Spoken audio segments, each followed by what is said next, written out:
bukan segera tapi gerasa gerusu akhirnya nggak tahu juga.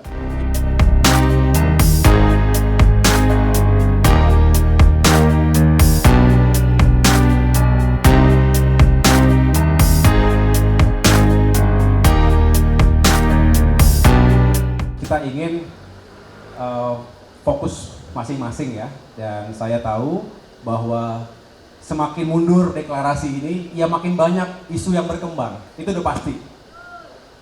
Ada yang mengatakan hati-hati masuk angin, hati-hati rakyat kemudian jadi nggak yakin.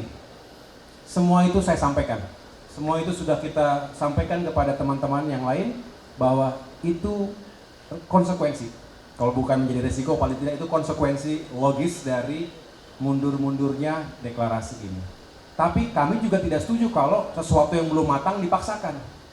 Nanti percuma juga mendeklarasikan sesuatu, hari berikutnya masih bingung mau ngapain. Itu nggak bagus juga. Tapi kami yakin kalau ada semangat di situ, kita lakukan segala sesuatunya sehingga begitu pencet tombol, jangankan hari berikutnya, menit berikutnya ya kita sudah punya sasaran, punya target, punya strategi, punya taktik, dan juga punya pasukan yang sudah siap untuk menjalankan itu semua. Jadi harapan saya memang segera tapi juga matang, bukan segera tapi gerasa gerusu akhirnya nggak tahu juga. Kita tahu, waktu itu juga ada yang mendeklarasikan cepat-cepat, paham maksud saya ya?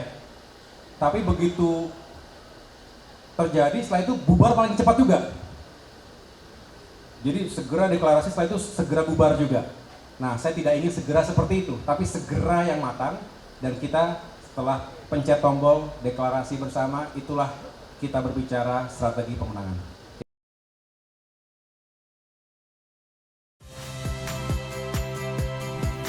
Saya Harjuno Pramendito.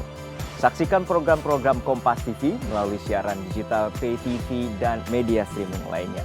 Kompas TV, independen, terpercaya.